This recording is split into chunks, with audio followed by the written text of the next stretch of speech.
Delegate, 2nd District Chairman, Virginia, Republican. Speaking of Republicans and chairmans and really smart guys, joining us now from the southern tier of Virginia. Well, some people say it's the southern tier. Some people say it's southwest. But Ben Cline he represents Bath, Buena Vista, Lexington, and Rockbridge, part of Amherst and Augusta. Kind of a district that's got a lot of different communities in it, so it's kind of sprawling. Ben Cline, Republican, House 24th District. Ben, good to have you with us, sir. Don, good to be with you from out here in rural Virginia, we like to say. Oh, that's where you are, right? Rural Virginia. But, Governor McAuliffe surprised a lot of people gutting Chap Peterson's Liberty Caucus bills that he had co-made with Richard Anderson. I know you were involved in a lot of these, and that kind of shocking to some people. The governor, not respecting people's liberty. A lot of the things that you were fighting against, he sided the other way. Why? Well, I was proud to be on the conference committee with Chap Peterson and Rich Anderson that drafted the final version of the bill that got vetoed by the governor on license plate readers. We were trying to address the problem in a technology-neutral way because technology is advancing at a rapid pace. And, as new technologies get developed and used, we need to make sure that those protections are there for the people of Virginia. The Fourth Amendment protections are there. And so we tried to make it technology-neutral so that whatever comes along down the road, Virginians can rest assured that they have the same protections regardless of the technology. The governor didn't like that. He is much more proven himself to be much more of a police state governor and anxious to maintain that surveillance technology over all of us. And it's disappointing to see that he vetoed that. We'll try again and hopefully accomplish it next year. Well, Delegate Ben Cline, it's consistent with your view of big government, that big government, nanny government.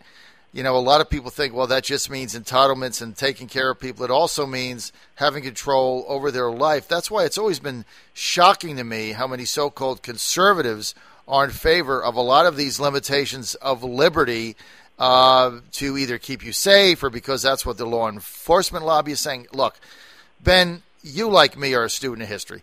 You can't go through any historical document since the creation of the earth where any general didn't want more troops, where any commander didn't want more weapons, where any intelligence organization didn't want more authority for surveillance. I mean, this has gone on throughout history.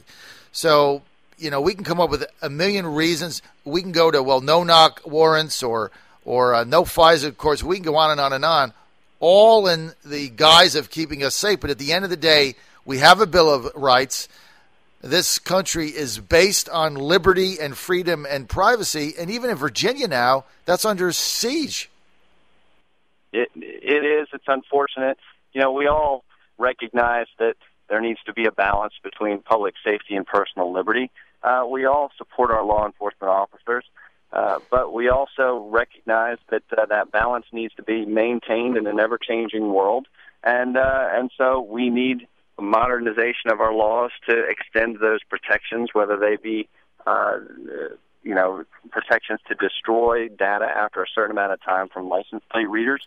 The Attorney General's opinion was that any retention of data for any amount of time was a violation of the law.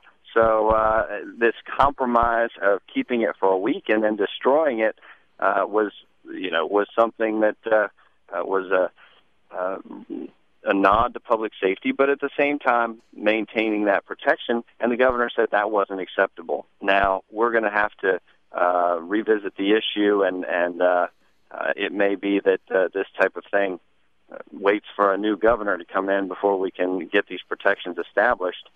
Much like we need new laws at the federal level, we're going to have to wait for a new president to get a lot of these improvements done to our federal laws on so many levels. We need a new president, a new Republican president that appreciates privacy and personal liberty. Well, look, Ben Cline, on that issue, you're 100% right. Let me tell you something else you were right on. It's like Right Ben Cline Day. $16,000 college education in Virginia. I really think somebody could run for governor on that and get rid of red light cameras and win. Now, where are we going to be with that as we go into 2016? Because that's a great idea. Well, the $16,000 bachelor's degree has been signed into law. The Secretary of Education has been directed by law that the governor signed to work with our community colleges and our four-year institutions to use a lot of our online classes and things like that to craft together a bachelor's degree that people can afford, because all Virginians should be able to take advantage of higher education. But you know what? It's a lot different than what this president is touting as some kind of free college education where it's just you and me paying for it on the back end. This is actually lowering the cost of education, lowering the cost of a bachelor's degree to $16,000 and making it affordable for all Virginians. Right, making it affordable for Virginians that seek that, also keeping some skin in the game and keeping it accountable, because it's up to the institutions providing it to still figure out how to make a reasonable profit off that. Now, I want to get to a quick story. Your colleague on the Democrat side of the aisle, Johnny Giuano, running for re-election. Delegate Cline has got a primary challenge. I talked to him last night. He just had his first grandchild just a couple of weeks ago, so he's excited about that. And so he said, well, I want to set up a college fund and pay into one of these funds where if I pay now, then within the university system of Virginia, then it's guaranteed that my granddaughter will be able to get a college education when she's 18, right? Simple program. So right now she's 2 weeks old, so you get 18. So he went to find out, so in Virginia, Virginia Tech, Virginia Commonwealth, Virginia system, how much would he have to pay now? You know what the number was? He told me last night, $67,000. Wow. He's like, John, who has got $67,000 lying around? He said, I don't. I don't even have I don't have anywhere near that to be put in liquidity. And he's like, that's the problem. That, you know, how are Virginians, middle-class Virginians, going to be able to afford sending their kids to college in the next decade? That's just it. You've got to provide options that don't put people in debt for the rest of their lives. And education is so important in today's economy. People need a lot of degrees that they didn't used to need to get ahead in this economy. And that's why making it more affordable for folks. You know, the average price of a used car is $16,000. You get that when you're 16, 17, you get your first car. Now, when you're 18, you're asked to take on $100,000 worth of debt. That's ridiculous. We should make it more in line with what you pay for your first used car. There's common ground to be found here, Ben, with Chad Peterson. No question. He definitely wanted me to play this while you were on. He sent me a text last night when he saw you coming out. He said, play my ad when Cline comes on. So see, you got friends in Northern Virginia, even though you're down there in rural Virginia. You got a friend in Fairfax in Chad We got Peterson. A good bipartisan team working for personal liberty. Chad was a big help in getting my bill through to require law enforcement to get warrants before they could launch surveillance drones over Virginia. So that was a victory that came only when we were unanimous. When we presented the governor with a unanimous vote in both the House and the Senate, he had no choice but to sign that bill. He wanted to veto it. We told him, listen, you can't ignore every Virginian who speaks through their representatives and wants this protection. You guys did that absolutely the right way, and you should be commended for that. Now, Ben, you're also the chairman of you got a political action committee, the Conservative Victory Fund. You're also kind of chairman of the Conservative Caucus of Virginia, if you will. What are some of your top objectives, top agenda items going forward? Well, the Virginia Conservative Victory Fund is designed to elect conservatives in all levels of government, not just in the House of Delegates, but we're this year really focused on the state Senate. We really need to maintain that majority in the state Senate, and not just a Republican majority, but a conservative majority. So electing good conservatives like Nancy Dye down in Roanoke is going to be so critical. Beating John Edwards, who's been a liberal trial lawyer in the Senate, who's been just opposing everything we try and do. Nancy's going to be a great breath of fresh air down there. We hear that a third candidate is about to get in. The Commonwealth's attorney down there, who's a Democrat, Don Caldwell, splitting the Democratic vote and helping, to stir things up down there. We're optimistic about winning that seat and keeping the Senate Republican. I think, we had Don on our show a couple of weeks ago. He's on again next week, and when he's going to make his announcement, he is going to run. He says he's got over 1,000 signatures. He got that pretty easily. He could finish second in this race. I mean, Caldwell actually could be battling Dye in the final hours of that race. He is going to split Edwards' vote in Roanoke, Ben, and that's Edwards' base right there. He's also going to get votes in Blacksburg, which is Edwards' other stronghold. So I could see Caldwell becoming a bigger threat to Dye than Edwards. As crazy as that sounds, I think that could happen. It's not crazy. Don Caldwell is a very popular incumbent Commonwealth's attorney. He's been helping victims, protecting the community for many years. As a Commonwealth's attorney, I know him well as a former Commonwealth's attorney, and I'd say he's more popular than John Edwards, but so is just about anybody.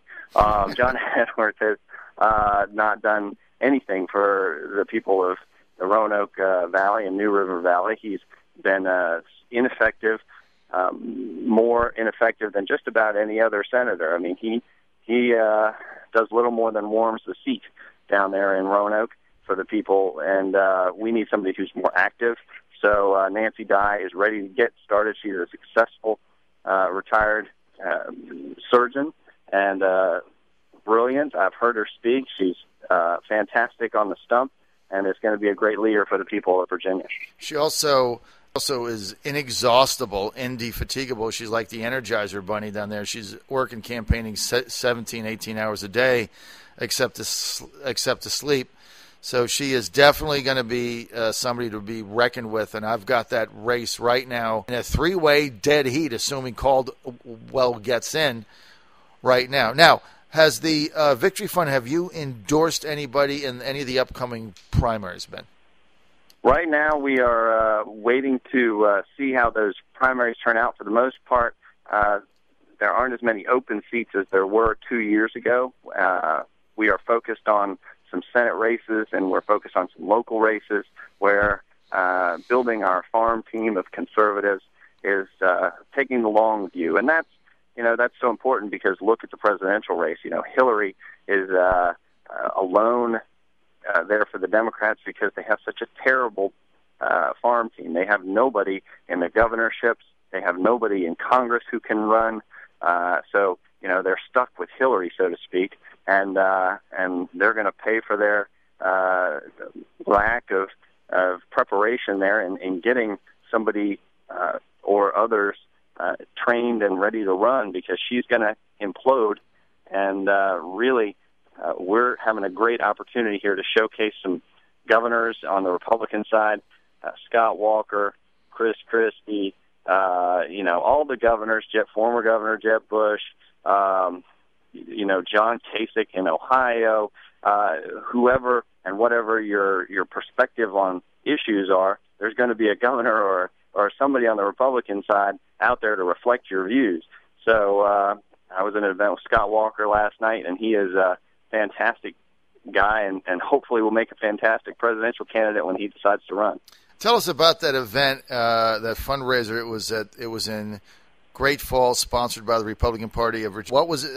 I know he made his typical remarks, but what was the level of enthusiasm in the room? It was a very excited crowd and anxious for him to get in. They have that rule where you can't say you're in, because then you have to start reporting and setting up committees and things like that. So you go around and say, well, I might run, even though hopefully he's laying the groundwork and will run. And so there was a lot of enthusiasm and everybody realizing that Virginia is going to be playing a pivotal, if not the pivotal role in deciding who the next president is going to be. It's not the first time Scott Walker's been in Virginia, and I doubt it'll be the last. Okay, I got 25 seconds. Final question. Is it going to be, or is Virginia going to choose its delegates to the Republican convention in Cleveland via a primary or via a state convention in the third week in March? Well, I think that you get the most enthusiasm when you get the most dedicated people in the party involved. So I've supported conventions in the past, but I think that's a decision that's best left to State Central and taken out of the hands of the politicians. That's why we did it that way. We don't want the politicians deciding that kind of thing. We want the people to decide, and so State Central will make a great decision here coming up. It's going to be a convention. It's going to be the third week in March. Conventioneers have the votes right now. They're up by 15. That's it. We want to thank Ben Cline for being with us. Ben, what's your Twitter handle? At Del Ben Cline is my Twitter handle, and I'd love people to follow me.